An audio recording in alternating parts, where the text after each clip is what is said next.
देखो इस क्वेश्चन में अगर आप देखोगे तो ये क्वेश्चन में ये जो मास m है वो रेस्ट पे है, ऑन द वेज, वेज पे रेस्ट पे है। पर अगर इसका मतलब ये है कि अगर कोई यहां से देखेगा, वेज पे से देखेगा, तो उसको रेस्ट पे दिखाई देगा, क्योंकि उसके रेस्पेक्ट में उसकी डिस्टेंस चेंज नहीं हो रही, वो हमेशा वहीं का वही है। लेकिन अगर कोई ग्राउंड से देखेगा तो उसको ये ब्लॉक ऊपर चलता हुआ दिखाई देगा v वेलोसिटी से। इसका मतलब ग्राउंड के रेस्पेक्ट में रेस्ट पे नहीं है। With respect to ground if you talk, then the block is at not at rest. With respect to ground the block has velocity of v, block has v velocity. But yes, अगर हम veg के respect में या lift के respect में बात करें, so this block is at rest, so block at rest, block wedge के रेस्पेक्ट में रेस्ट पे। चलिए ठीक है, अब बात आती है वर्क डन की। तो यहाँ पे अगर फोर्सेस का एनालाइज किया जाए तो सी, एक तो इस सरफेस के कारण यहाँ पे एक नॉर्मल कांटेक्ट फोर्स लगेगा इस ब्लॉक पे, यस, जो कि perpendicular to the surface in contact होता है। दूसरा वर्टिकल फोर्स लगता है एमजी, एमजी लग रहा है। चलिए ठीक है, ये एंगल है थीटा, थीटा है, तो ये 90 माइनस थीटा, तो ये थीटा। अब देखें, अगर ये ब्लॉक रेस्ट पे है, मतलब ना तो ये ब्लॉक ऐसे मूव करेगा इस सरफेस के परपेंडिकुलर, ना ऐसे मूव करेगा। पर आप देखोगे कि ऐसे एक फोर्स लग रहा है नॉर्मल, तो ये चाहता है इसको ऊपर उठाना। इसका मतलब एक नीचे फोर्स और होना चाहिए जो इसको ऊपर नहीं उठाए। तो mg के दो कंपोनेंट कर लेता हूं मैं mg का एक कंपोनेंट कर लेता हूं इस तरफ, जो कि आता है mg cos थीटा, और एक कंपोनेंट कर लेता हूं इस तरफ, जो कि ब्लॉक को नीचे लाने की कोशिश कर रहा है mg sin थीटा। पर यहाँ अगर आप देखोगे तो आप पाओगे कि हो सकता है कि n और mg cos थीटा थीटा की किसी वैल्यू के लिए बराबर हो जाए। For some value of theta n and mg cos theta can be equal to each other. तो ऐसा मोशन रेस्ट्रिक्ट हो गया, मतलब ये मोशन हमने रेस्ट्रिक्ट कर दिया कि अब ऐसे मोशन नहीं कर सकते आप, अगर n और mg cos थीटा बराबर है तो। पर ऐसे तो मोशन होने की संभावना है, क्योंकि mg sin थीटा लग रहा है पीछे की तरफ। तो इसका मतलब है कि कोई ना कोई फ्रिक्शन फोर्स होगा जो इसको रोक रहा होगा। तो यहाँ पे फ्रिक्शन भी आने वाला है, और फ्रिक्शन स्टैटिक फ्रिक्शन होगा, और वो तभी रोक पाएगा जब उसकी वैल्यू mg sin थीटा के बराबर होगी, तो ही वो रोक पाएगा। मतलब यहाँ जो भी फ्रिक्शन लग रहा है उसकी वैल्यू mg sin थीटा के बराबर होनी चाहिए। तो ये इसका पूरा फ्री बॉडी डायग्राम। अब वर्क डन निकालना है, mg का वर्क डन। देखो, वर्क डन निकालने के लिए मैं आपको एक छोटी सी चीज बताता हूँ कि जब भी अगर कोई ब्लॉक दे रखा हो, और ये हमेशा काम आएगा, mg जैसे नीचे लग रहा है, कोई भी फोर्स, mg की जरूरत नहीं है, any force, whether it is normal, whether it is mg और friction, pseudo force, spring force, जो भी फोर्स है, और अगर डिस्प्लेसमेंट उसकी डायरेक्शन में हो रहा है, तो क्या स्थिति होती है? जब फोर्स नीचे लग रहा हो, लेकिन ऐसा भी हो सकता है कि डिस्प्लेसमेंट उसके अपोजिट हो। It is also possible that ये कोई आदमी है जो इस ब्लॉक को ऊपर उठा रहा है, तो डिस्प्लेसमेंट ऊपर की तरफ हो रहा है।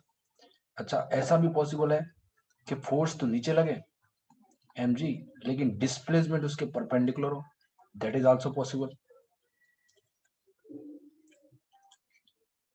हाँ, निकाल लिया, श्रेष्ठा श्लोका ने निकाल के बता दिया, वेरी गुड। चलिए, तो इस वाले में मैं इसको हटा रहा हूँ।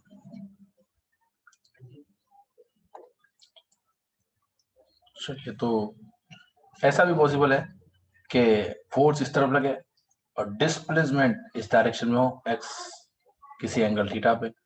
And in the similar manner it is also possible that force इस तरफ लग रहा है और डिस्प्लेसमेंट किसी इसी एंगल पे हो रहा है, थीटा एंगल पे यहाँ पे। तो इस वाले क्वेश्चन में, क्योंकि फोर्स कांस्टेंट है, the force is constant both in magnitude as well as direction, magnitude भी कांस्टेंट है एंड डायरेक्शन भी कांस्टेंट है। तो हम लगा सकते हैं सीधा क्या, W is equal to F dot S. और यहाँ हम देखेंगे कि डब फोर्स जो है, ये एफ एस कॉस थीटा लिख सकते हैं इसको। तो फोर्स जो है बेसिकली वो है mg x और mg की डायरेक्शन में डिस्प्लेसमेंट हो रहा है, x is the displacement in the direction of force, so cos होगा 0, क्योंकि दोनों की डायरेक्शन सेम है, दोनों के बीच में एंगल 0 है, सो ये हो जाएगा mgx, w यहाँ mgx हो गया। इन द सिमिलर मैनर यहाँ पे mg नीचे लग रहा है लेकिन डिस्प्लेसमेंट ऊपर हो रहा है, सो वर्क दोनों के बीच में एंगल हो गया 180 डिग्री, तो यहाँ पे सिंपली mgx cos 180 आएगा, so w is equal to mgx cos 180 which is nothing but negative work हो गया, the value will be negative minus mgx, और यहाँ पे कितना होने वाला है, एंगल 90 डिग्री 0, क्योंकि थीटा 90 डिग्री है, थीटा 90 डिग्री cos 90 0 होता है, सो mgx cos थीटा cos 90 0। तो ये 3 एग्जांपल आपको याद रखने हैं, तो इन तीनों एग्जांपल से आप कोई भी फोर्स का वर्क निकाल सकते हैं, कांस्टेंट फोर्स का, क्योंकि कांस्टेंट फोर्स में ही ये इक्वेशन लगने वाली है, वेरिएबल में ये इक्वेशन नहीं लगेगी, आपको इंटीग्रेशन करना पड़ेगा। खैर, तो कांस्टेंट फोर्स में ये 3 केसेस आपको याद होने चाहिए, क्योंकि डिस्प्लेसमेंट के अलोंग फोर्स लग रहा है, डिस्प्लेसमेंट नीचे और फोर्स भी नीचे, तो पॉजिटिव वर्क, जैसे कि यहाँ हो, डिस्प्लेसमेंट और mg दोनों अपोजिट हो रहे हैं तो वर्क नेगेटिव होगा, और डिस्प्लेसमेंट फोर्स के परपेंडिकुलर है तो 0 वर्क। मतलब 0 वर्क का क्या मतलब, what is the meaning of 0 work, mgx cos 90 0। यहाँ पे 3 तरीके के वर्क हमको मिले देखने को, एक तो positive, the other is negative and other is 0। 0 work का मतलब है ये mg इसके चलने में कोई रोल अदा नहीं कर रहा है, मतलब अगर ये ब्लॉक ऐसे चल रहा है, ब्लॉक अगर ऐसे एक्स चल रहा है और mg तो हमेशा नीचे लगना है, तो ये ब्लॉक आगे बढ़ता रहे, लेकिन mg का इसके चलने में कोई रोल नहीं है, मतलब mg इसको कोई एनर्जी प्रोवाइड नहीं कर रहा है चलने के लिए, mg is not providing any energy, that's what the meaning is. Work नहीं कर रहा है mg, मतलब mg is not providing any energy, कोई एनर्जी प्रोवाइड नहीं कर रहा है।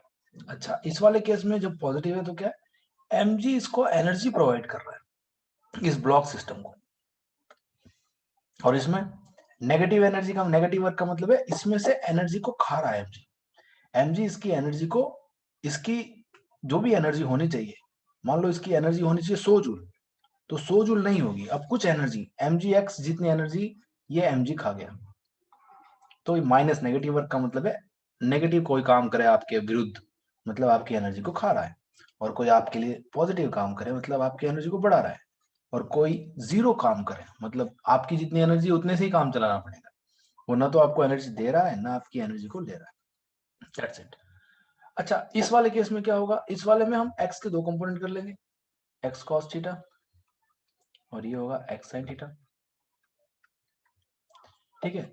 बोलो वर्क डन कौन से कंपोनेंट के लिए होगा, x cos थीटा के लिए कि x sin थीटा के लिए, x sin थीटा के लिए, x sin थीटा, क्योंकि x cos थीटा जो है वो mg के परपेंडिकुलर हो गया, तो जो परपेंडिकुलर वाला केस होगा ये वाला, तो इस डिस्प्लेसमेंट के लिए जो परपेंडिकुलर है उसके लिए कोई वर्क नहीं होगा, तो इसके लिए कोई वर्क नहीं होगा, खाली इसके लिए वर्क होगा, लेकिन वो कैसा वर्क होगा, पॉजिटिव होगा कि नेगेटिव होगा, नेगेटिव नेगेटिव होगा। होगा, क्यों, क्योंकि ये डिस्प्लेसमेंट जो है वो mg के अपोजिट है, वर्क कितना होगा minus mg x sin theta, और इसी तरह से यहाँ पे x के 2 कंपोनेंट करोगे तो कौन सा कंपोनेंट आने वाला है, एक कंपोनेंट आएगा ये x sin थीटा और एक आएगा x cos थीटा, तो यहाँ वर्क कितना होगा इस वाले केस में, ये पहले का था, इसका वर्क कितना होगा plus mg x cos theta, और इसके इस डिस्प्लेसमेंट के लिए कोई वर्क नहीं होगा, दैट्स इट। अभी हम इसका वर्क निकाल लेते हैं इस पर्टिकुलर एग्जांपल में, इस पर्टिकुलर एग्जांपल में सारा आप निकाल लेते हैं, चलिए निकालते हैं, कैसे निकालते हैं, mg का वर्क हम ऑलरेडी निकाल चुके थे,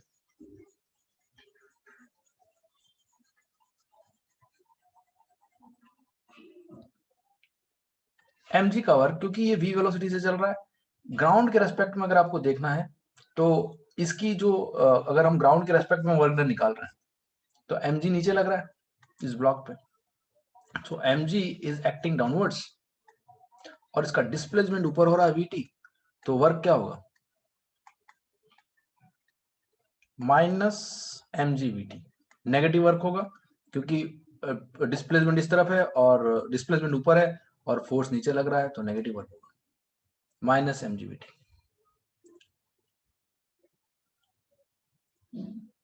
Okay, it's becoming confusing.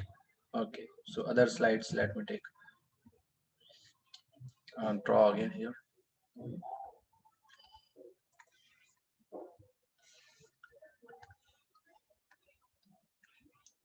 देखो mg नीचे लग रहा है और क्योंकि ये पूरा का पूरा सिस्टम v वेलोसिटी से ऊपर चल रहा है, लिफ्ट में रखा हुआ है, तो कितना दूरी चल जाएगा? ये vt चल जाएगा. तो फोर्स नीचे लग रहा है mg और vt ऊपर है, इसका मतलब डिस्प्लेसमेंट और mg के बीच में कितना एंगल है? 180 डिग्री का. तो वर्क कितना होगा? नेगेटिव होगा वर्क बाय mg. कितना होगा? mg vt cos 180, which is nothing but minus mg vt. अच्छा, अब नॉर्मल का वर्क निकालना है, तो नॉर्मल का वर्क कैसे निकलेगा? नॉर्मल जो है वो ऐसे लग रहा है और vt जो है वो ऐसे लग रहा है, और दोनों के बीच में एंगल कितना होगा तो वो तो निकालना पड़ेगा. ये थीटा, तो ये भी थीटा, तो ये भी थीटा. vt का एक कंपोनेंट नॉर्मल के अलोंग कर लेता हूँ, दूसरा परपेंडिकुलर टू द नॉर्मल कर लेता हूँ. तो vt का एक कंपोनेंट अलोंग द नॉर्मल अगर करेंगे तो आएगा, ये आएगा vt cos थीटा, और दूसरा कंपोनेंट आएगा perpendicular to the normal vt sin theta. Work खाली किसके लिए होगा? उस कंपोनेंट के लिए होगा जो कि फोर्स के पैरेलल आ रहा है. तो n नॉर्मल जो वर्क करेगा वो खाली vt cos थीटा डिस्प्लेसमेंट के लिए करेगा. इस vt sin थीटा का इस नॉर्मल से कोई लेना देना नहीं है, क्योंकि ये डिस्प्लेसमेंट उसके लिए उसके कारण हुआ ही नहीं है. ये डिस्प्लेसमेंट जो भी हुआ तो, हालांकि ये डिस्प्लेसमेंट होगा ही नहीं अभी थोड़ी देर में, तो क्योंकि ये चल तो रहा ही नहीं है, पर ग्राउंड फ्रेम में ये चल रहा है. In the ground frame it is moving with velocity v. तो ग्राउंड फ्रेम में अगर हम वर्क निकाल रहे हैं नॉर्मल का, तो क्या आएगा? n into vt cos theta. तो work by normal on block in ground frame. अच्छा, फ्रेम चेंज कर देंगे तो अलग आएगा, वो बाद में बात कर लेंगे. इन ग्राउंड फ्रेम वो कितना होगा? n into vt cos theta, और क्योंकि दोनों ही एक दूसरे के पैरेलल हैं तो प्लस में आएगा, और n का वैल्यू हम निकाल चुके थे, n का वैल्यू था mg cos थीटा, क्योंकि फोर्सेस बैलेंस किया था ना हमने, यहाँ mg cos थीटा था, तो ये n है mg cos थीटा के बराबर. सो mg cos theta vt into cos theta, तो ये हो जाएगा mg vt cos square theta. That is what the work done by normal. In the similar fashion, what is the work done by friction? तो friction ऐसे लग रहा है, friction ऐसे लग रहा है, लेकिन डिस्प्लेसमेंट तो इसका अभी भी ऊपर ही हो रहा है vt से. So we have to calculate this angle between vt and friction. Displacement तो इसका ऊपर हो रहा है ना vt, किस तरीके से? v स्पीड से t टाइम के लिए कितना डिस्टेंस होगा? v इंटू टी, तो v इंटू टी. तो अब अगर हमको निकालना है तो ये एंगल थीटा है, we know that this theta, this is theta, so this angle is 90 minus theta. Again, ये vt है, ये fs है, ये vt है, ये 90 minus theta. तो vt के दो कंपोनेंट कर लो फ्रिक्शन का वर्क निकालने के लिए, एक फ्रिक्शन के अलोंग और एक फ्रिक्शन के परपेंडिकुलर. तो फ्रिक्शन के परपेंडिकुलर कंपोनेंट के लिए कोई वर्क नहीं होगा, सारा वर्क जो होगा वो अलोंग के लिए होगा, तो होगा vt cos 90 minus theta, और दूसरा परपेंडिकुलर कंपोनेंट होगा vt sin 90 minus theta. तो इसके लिए कोई वर्क नहीं होगा, खाली इसके लिए. तो इसके लिए वर्क कितना होगा? vt sin थीटा, मतलब ये vt sin थीटा हुआ, तो वर्क कितना होगा? fs multiply by this displacement vt sin theta. तो work done by fs on block in ground frame वो कितना आने वाला है? Let's see. fs, और क्योंकि दोनों पैरेलल हैं, fs भी इस तरफ है और vt sin थीटा भी इस तरफ है, तो पॉजिटिव वर्क होगा. तो fs vt sin थीटा. अच्छा, तो ये वर्क डन है ब्लॉक पे in the ground frame. fs का वैल्यू हम रख देंगे, fs का वैल्यू हमको पता है mg sin थीटा के बराबर है, क्योंकि ये ब्लॉक रेस्ट पे है, तो जितना mg sin थीटा इस तरफ लगेगा उतना ही fs लगना चाहिए, तभी ये रुका रहेगा, अदरवाइज तो नहीं रुका रहेगा. तो fs का वैल्यू mg sin थीटा अगर आप रख दोगे यहाँ mg sin थीटा, तो ये हो जाएगा mg vt sin square theta. Sign square theta. तो ये हमने खाली ब्लॉक पे वर्क निकाला, इस वेज पे वर्क नहीं निकाला। वेज पे सारे वर्क उल्टे हो जाएंगे। अगर आप वेज पे वर्क की बात करो कि वेज पे वर्क क्या हो रहा है, तो अगर वेज पे वर्क की बात करें तो वेज पे सारे डायग्राम मतलब फ्रिक्शन उल्टा लगेगा। जैसे अगर ब्लॉक पे फ्रिक्शन ऐसे लग रहा है तो वेज पे नीचे लगेगा। सो वो भी देख लेते हैं वेज पे वर्क क्या होगा। वेज पे क्या होगा, वेज पे how to calculate the work. Wedge पे उसका खुद का mg नीचे लग रहा होगा, मान लो उसका मास m2 है वेज का, m2g। एक नॉर्मल नीचे लग रहा होगा ऐसे, और एक फ्रिक्शन लग रहा होगा इस पे, इस तरफ नीचे की तरफ। क्योंकि ब्लॉक पे ये सारे उल्टे लग रहे हैं। ब्लॉक पे अगर ऐसे नॉर्मल लग रहा है तो ये ब्लॉक इसको ऐसे धकेलेगा, और ब्लॉक पे फ्रिक्शन अगर ऐसे लग रहा है स्टैटिक फ्रिक्शन, तो इस पे स्टैटिक फ्रिक्शन ऐसे लगेगा। अच्छा, और ये अगर VT ऊपर जा रहा है तो बताओ क्या क्या वर्क आएगा। Work done by M2G on wedge. तो सिंपल है, नेगेटिव आएगा कि पॉजिटिव आएगा? नेगेटिव। नेगेटिव आएगा। That is what minus M2GVT। And similarly work by FS on wedge, ये पॉजिटिव आएगा कि नेगेटिव आएगा? उसमें पॉजिटिव था तो इसमें ऑब्वियसली नेगेटिव आना है। डायरेक्शन इसी की तो डायरेक्शन चेंज हुई है फोर्स की, डिस्प्लेसमेंट की डायरेक्शन तो वही की वही है, खाली फोर्स की डायरेक्शन चेंज हुई है। तो अब अगर एंगल निकालोगे तो सारी वैल्यू वही आएगी, पर साइन नेगेटिव हो जाएगा।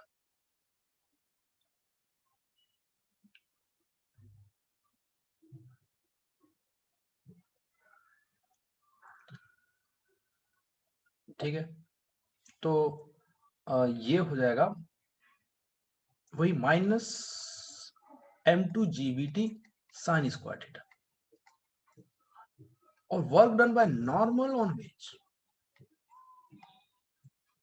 वेज पे क्या होगा तो माइनस, सॉरी ये m नहीं, ये तो m ये किसका मास है, ये मास तो उसी का है ना ऊपर वाले का। तो वैल्यू वही आएगी mgVT साइन स्क्वायर था, खाली माइनस साइन।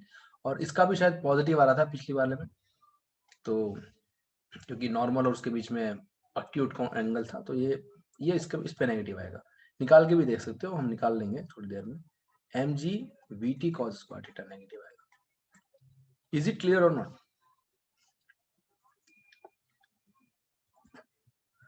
यहां एक देखने वाली बात ये है। क्या देखने वाली बात है?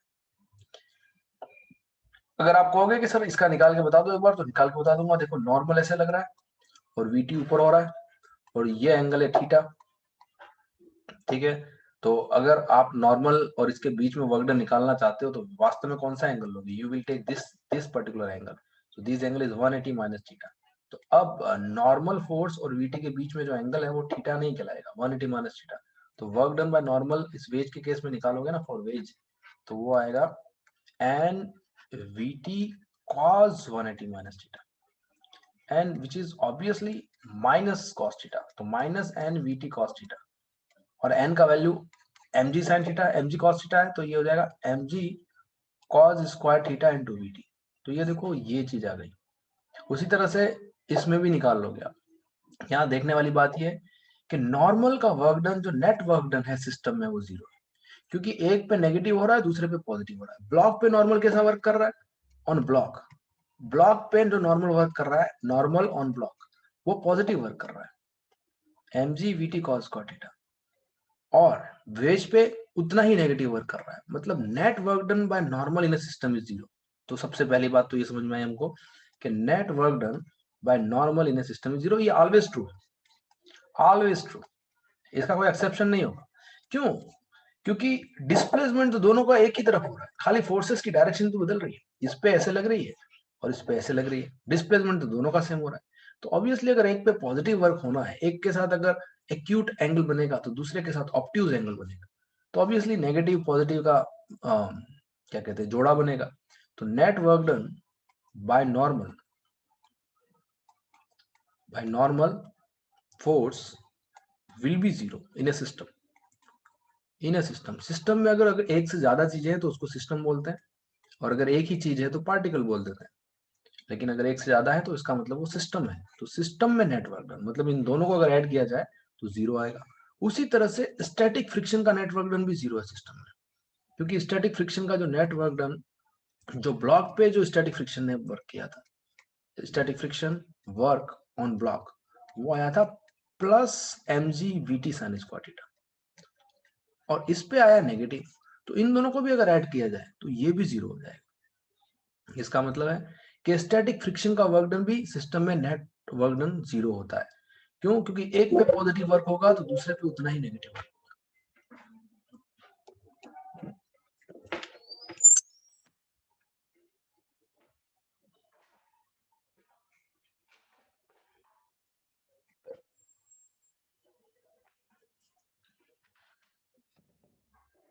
चलिए, इसका मतलब पॉजिटिव वर्क का मतलब है to give the energy to the system. So इसका मतलब स्टैटिक फ्रिक्शन इस ब्लॉक को एनर्जी दे रहा है पर इस वेज में से एनर्जी निकाल रहा है। सिमिलरली नॉर्मल फोर्स इस वेज में से एनर्जी निकाल रहा है और इस ब्लॉक को एनर्जी दे रहा है। That's it. What about this mg? mg का वर्क दोनों में नेगेटिव है। mg का वर्क, mg वर्क जो है ऑन ब्लॉक भी नेगेटिव है और स्वेज पे भी नेगेटिव है, तो mg का टोटल वर्क 0 नहीं है।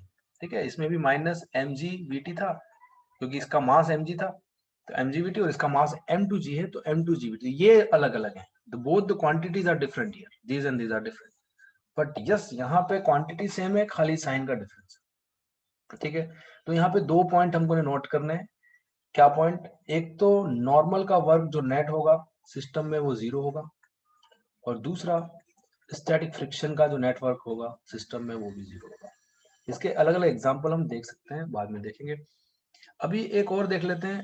हमने mg का वर्क निकालना सीख लिया, नॉर्मल का, फ्रिक्शन का। एक बच गया टेंशन का वर्क निकालना, उसको सीख लेते हैं कैसे निकलता है।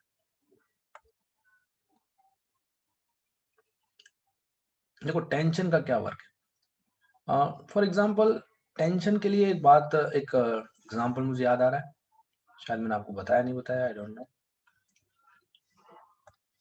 पर ये जैसे कार्ड सिस्टम है और ये स्ट्रिंग है, रस्सी है, और इस रस्सी से मैंने इस कार्ड को बांध रखा है और कोई आदमी इसको खींच रहा है। Some person is pulling it. ठीक है, इसको खींचा जा रहा है इसे। तो अभी पूछा गया, क्या पूछा गया? पूछा ये गया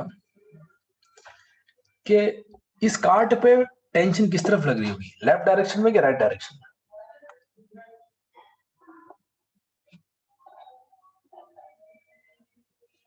tension on the cart will be in which direction, left or right?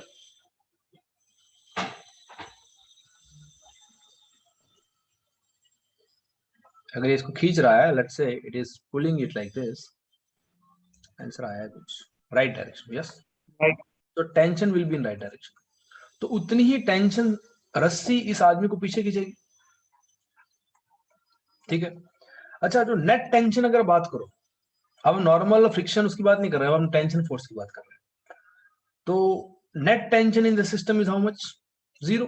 अगर कार्ट और मैन का सिस्टम ले लो, if you take the system of man and cart, then net tension in the system is 0. So net tension force on the system is 0.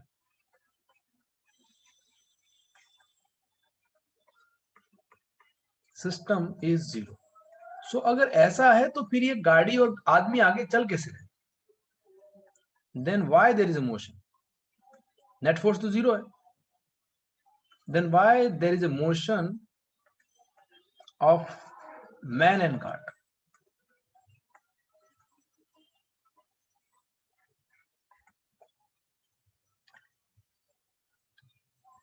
So yes, answer आया है friction.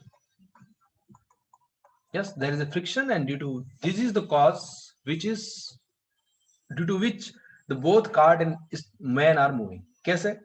Actually जब हम चलते हैं, हम जब चलते हैं जमीन पे, तो जमीन को हम पीछे धक्का लगाते हैं और हम आगे जा रहे हैं। इसका मतलब यह है कि हमें कोई आगे धक्का लगा रहा है। कौन आगे लगा धक्का लगा सकता है? हमको जमीन आगे धक्का लगा सकती है। अगर हम जमीन को पीछे की ओर धक्का लगा रहे हैं, पीछे की ओर धक्का लगा रहे हैं, पीछे एफ फोर्स लगा रहे हैं, तो जमीन भी हम पे कुछ धक्का लगा रही है। मान लो F1 लगा रही है। ये धक्का बेसिकली फ्रिक्शन है, क्योंकि जो सरफेस के पैरेलल जो फोर्स होता है वो फ्रिक्शन फोर्स होता है। तो हम जमीन को पीछे की ओर धक्का लगा रहे हैं, जमीन हमको आगे की ओर फ्रिक्शनल फोर्स लगा रही है, और ये हमें चलने के लिए बाहर से फोर्स मिल रहा है। तो हम एक्चुअली इसलिए नहीं चलते क्योंकि हम जमीन पे धक्का लगा रहे हैं, हम बेसिकली इसलिए चलते हैं क्योंकि जमीन हम पे धक्का लगा रही है। मान लो एक टायर है और ये टायर दलदल में फंस गया, दलदल एकदम कीचड़ वाली जगह में फंस गया। अब गाड़ी का इंजन कितनी भी पावर लगाता रहे, ये गाड़ी का टायर वही घूमने वाला है। क्यों? क्योंकि ये गाड़ी का टायर इस जमीन पे धक्का लगा रहा है। तो जमीन पे धक्का लगाता रहे लगाता रहे लगाता रहे, पर जमीन इस टायर पे धक्का नहीं लगा रही है, तो ये आगे नहीं बढ़ेगा। बोलो, बात क्लियर है?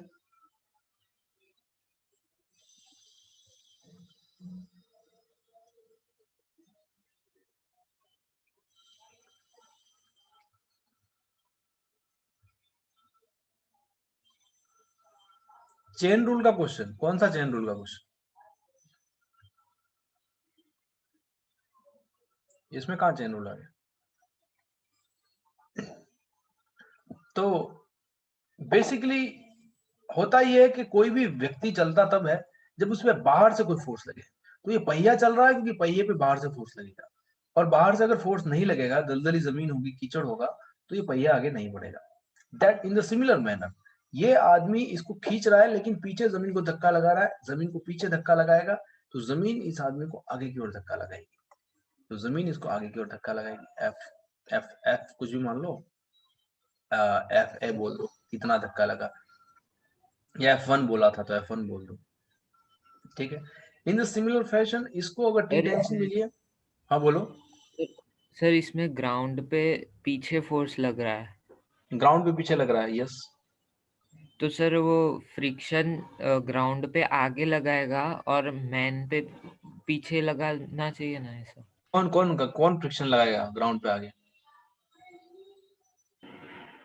मतलब सर अगर ग्राउंड को पीछे फोर्स लग रहा है तो वो फोर्स को मतलब रिलेटिव मोशन जीरो करने के लिए फ्रिक्शन आगे लगेगा ग्राउंड पे, तो फ्रिक्शन आगे लगेगा ग्राउंड पे तो मैन को नहीं पीछे नहीं, लगेगा। ये एक्शन रिएक्शन फोर्स है। मैं अगर जमीन को पीछे की ओर धक्का दूंगा तो जमीन मुझे आगे की ओर धक्का देगी, और जमीन जो धक्का दे रही है बेसिकली उसको फ्रिक्शन बोला है।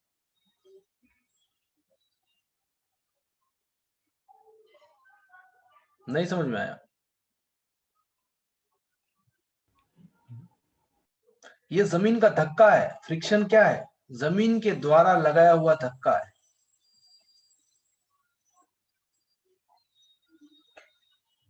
जमीन के हाथ तो है नहीं, जमीन हाथ से तो धक्का दे नहीं सकती, जमीन कैसे धक्का दे सकती है? सर पर डायरेक्शन समझ नहीं आया। डायरेक्शन, अरे आप जब चलते हो, मान लो आप, ये नाव है, फॉर एग्जाम्पल ये नाव है, ऐसा एग्जाम्पल आपको बताया होंगे सेंटर ऑफ मास में। आप नाव से कूदते हो, यहाँ से नीचे कूदे, तो आपने नाव को पीछे धक्का दिया, नाव ने आपको आगे धक्का दिया, ऐसा होता है कि नहीं होता है? सो आदमी पे फ्रिक्शन फोर्स आगे लगेगा, दैट्स इट। इसमें क्या समझ में नहीं आया?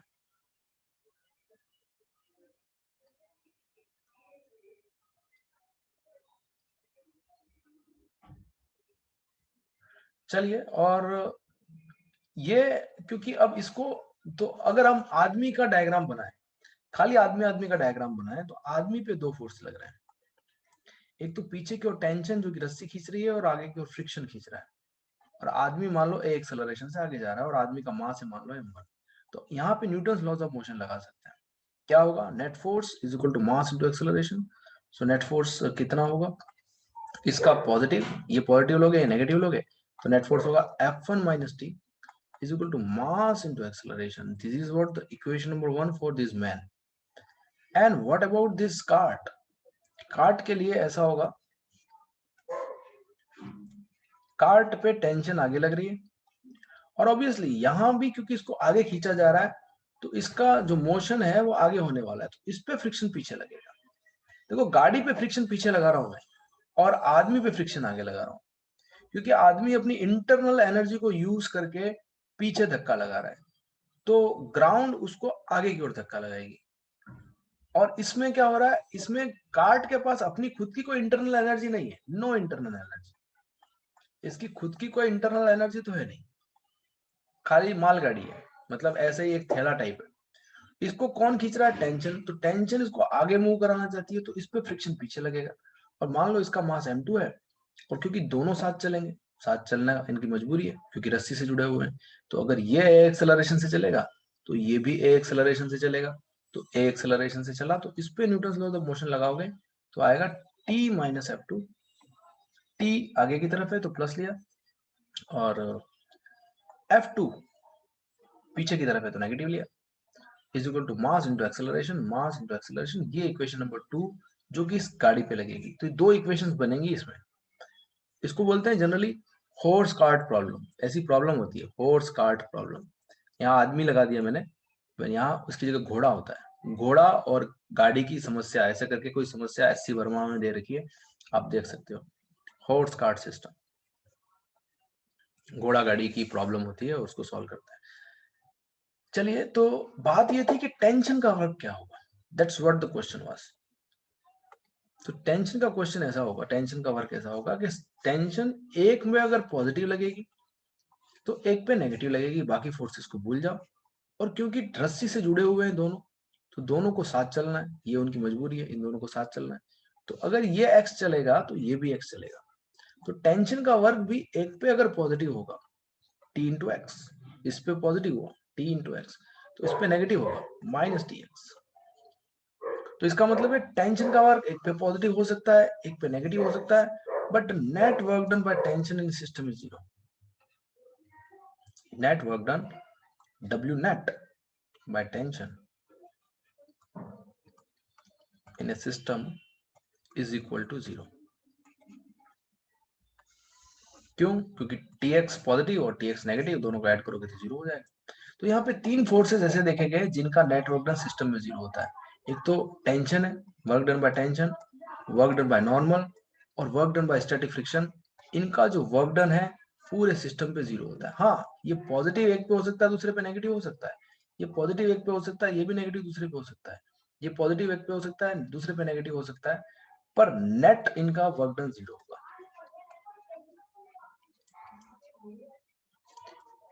0 होगा।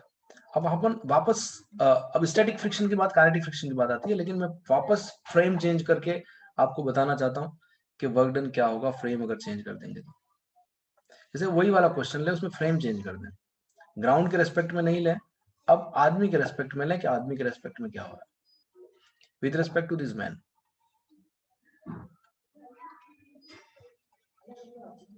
बताओ, इस आदमी के रेस्पेक्ट में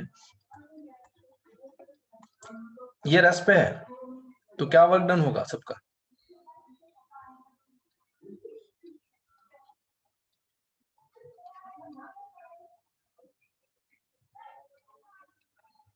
बोलो। With respect to this man, ये लिफ्ट में है और लिफ्ट वी वेलोसिटी से चल रही है।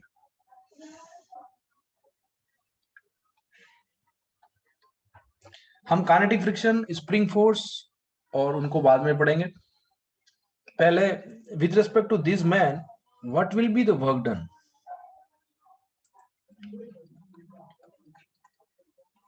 With respect to man in lift what will be the work done.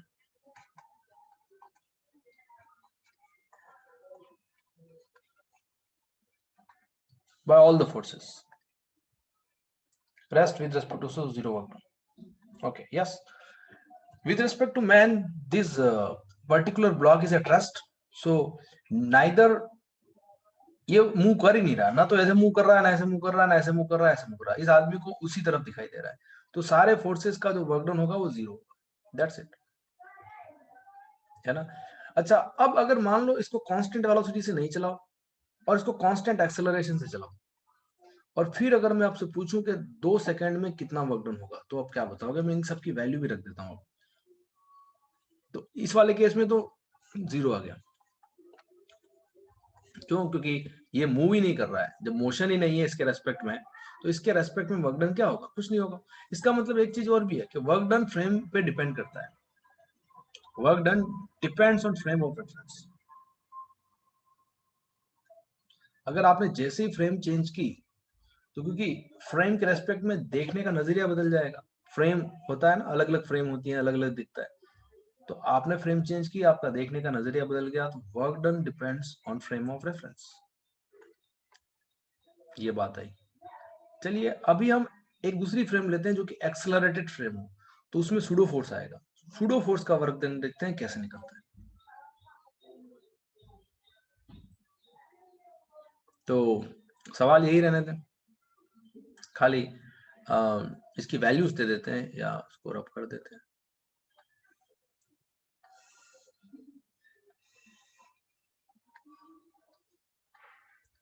ये मान लो अभी भी रेस्ट पे है ना, और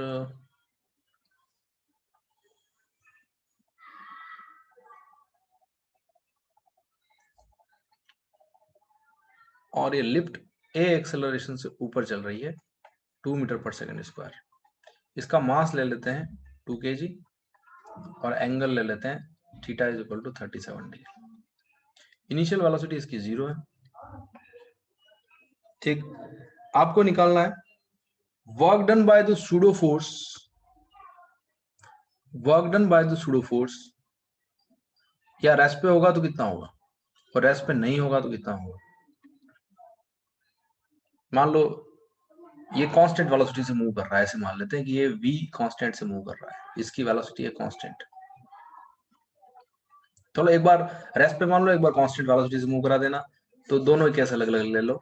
एक बार रेस्ट पे मान करके मुझे बताओ what is the work done by pseudo force on this block. 0 होगा। हाँ, in time time time time मान लेते हैं 2 सेकेंड।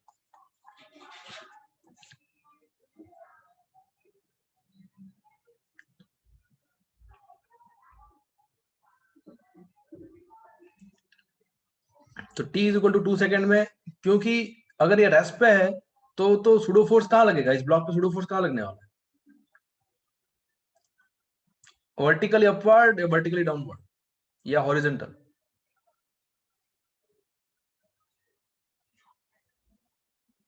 इस ब्लॉक पे सूडो फोर्स कहाँ लगेगा,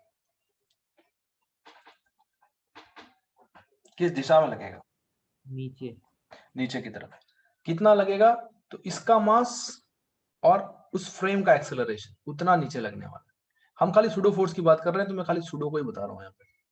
सूडो फोर्स होगा मास into acceleration of the frame, so it is 2 into 2 which is nothing but 4 Newton. तो सूडो फोर्स 4 न्यूटन का नीचे लग रहा है। अच्छा, पर सूडो फोर्स तो लग रहा है नीचे की तरफ, ओके। और सूडो फोर्स किसके लिए लग रहा है, तो इस आदमी के लिए लग रहा है। For this person the pseudo force is acting like this. अच्छा, इस आदमी के लिए ये क्या है, रेस्ट पे, तो इस आदमी के लिए कोई मोशन हो रहा है क्या इसका,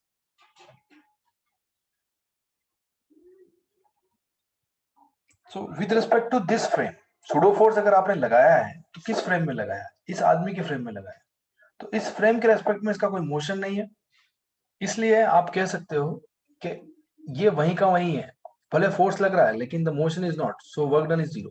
और मान लो अगर ये v is equal to 2 metre per second से अगर नीचे चलता तो 2 सेकंड में कितना वर्क डन होता, तो फिर आपको करना पड़ता सूडो फोर्स तो नीचे लगता 4 न्यूटन और 2 सेकंड में कितना चल जाता नीचे, 4 मीटर। तो ये एंगल कितना होता है ये निकालना पड़ता है। ये एंगल कैसे निकालो, how do you calculate this angle, ये थीटा तो ये 90 minus theta, so this angle is 90 minus theta.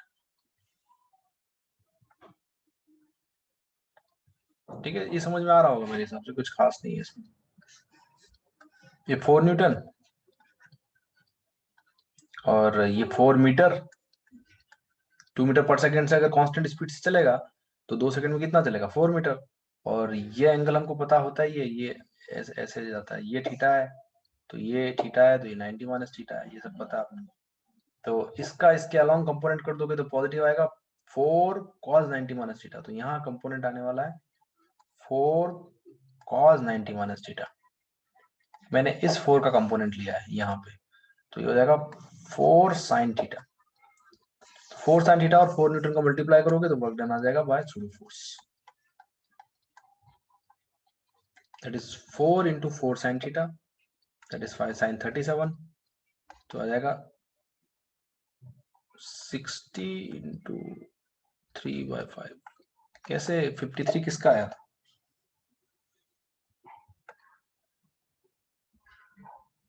(48/5) yes, 48/5 joule. This is what the work done. चलिए ठीक है,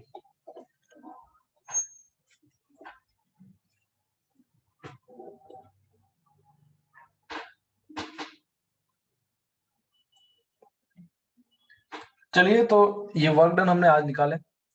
अगली क्लास में हम कुछ और एग्जाम्पल करेंगे वेरिएबल फोर्सेस के, जैसे कि स्प्रिंग फोर्स हो गया आपका।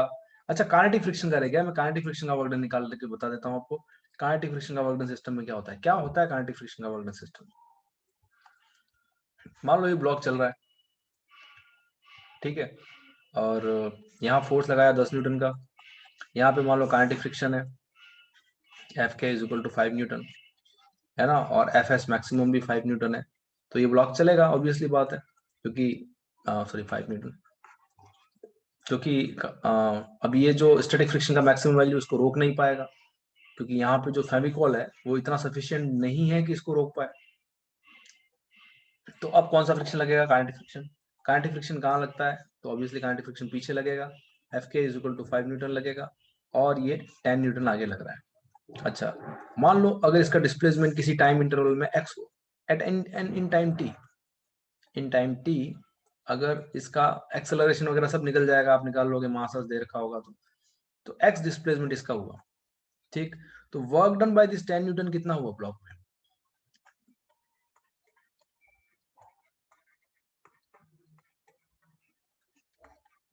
वो 10 इंटू एक्स, क्योंकि 10 इस तरफ है और x भी इस तरफ है। उसी तरह से वर्क डन बाय फ्रिक्शन कितना हुआ?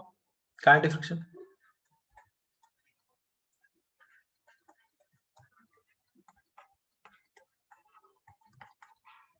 -5x। तो इसका मतलब क्या है? काइनेटिक फ्रिक्शन ने एनर्जी खाई सिस्टम से।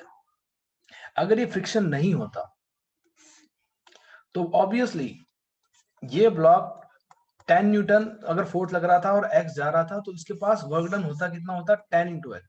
मतलब इतनी एनर्जी इस ब्लॉक को मिली होती, इतनी एनर्जी मिली होती, पर काइनेटिक फ्रिक्शन है तो वो एनर्जी खा गया। तो अब ब्लॉक के पास एनर्जी कितनी बची? Net energy with the block is how much?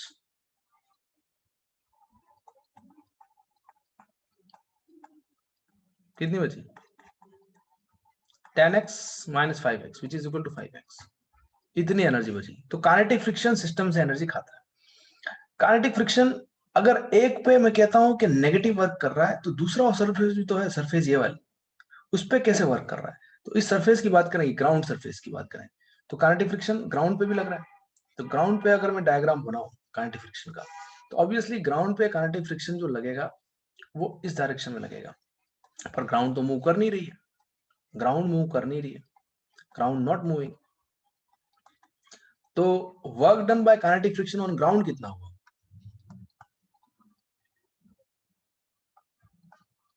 0। इसका मतलब ग्राउंड पे 0 है और एक पे नेगेटिव है। स्टैटिक फ्रिक्शन में ऐसा नहीं होता था। स्टैटिक फ्रिक्शन दोनों एक पे पॉजिटिव करेगा तो एक पे नेगेटिव करेगा, और उतना ही अमाउंट का करेगा, तो इसलिए नेट 0 हो जाता था। पर इसमें एक पे नेगेटिव है और एक पे 0 है, तो नेट कितना होगा? इसका नेट भी नेगेटिव है, इसका नेट भी नेगेटिव है ना। तो आप कह सकते हो कि work done bye kinetic friction in A system is negative. System में मतलब एक पे 0 हो सकता है, एक पे नेगेटिव भी हो सकता है, पर सिस्टम का मतलब है जब दोनों को एक साथ ले दिया जाए तो कितना है? तो नेट सिस्टम की एनर्जी को ये खा जाता है, सिस्टम की एनर्जी को कम करता है, डिक्रीज करता है। तो इसने 5x से डिक्रीज कर दी, तो खाली 5x बचा। तो work done bye kinetic friction in A system is negative. तो हमने आज कुछ पॉइंट्स पढ़े कि टेंशन का वर्क डन सिस्टम में 0 होता है। यस, किसी में पॉजिटिव कर सकता है, किसी में नेगेटिव कर सकता है, पर जितना पॉजिटिव करेगा उतना ही नेगेटिव कर देगा, तो 0 कर देगा। उसी तरह से नॉर्मल का भी एक पे पॉजिटिव होता है, एक पे नेगेटिव होता है, तो जितना पॉजिटिव होगा उतना नेगेटिव हो जाएगा, तो नेट 0 हो जाएगा। उसी तरह से स्टैटिक फ्रिक्शन का भी एक पे पॉजिटिव होगा, दूसरे पे नेगेटिव होगा, तो 0 हो जाएगा। पर काइनेटिक फ्रिक्शन के केस में ऐसा नहीं है। Kinetic friction net negative work करता है, net work done bye kinetic friction is negative, so this is important point. चलिए ठीक है, थैंक यू वेरी मच, हम बाकी अगली क्लास में मिलते हैं।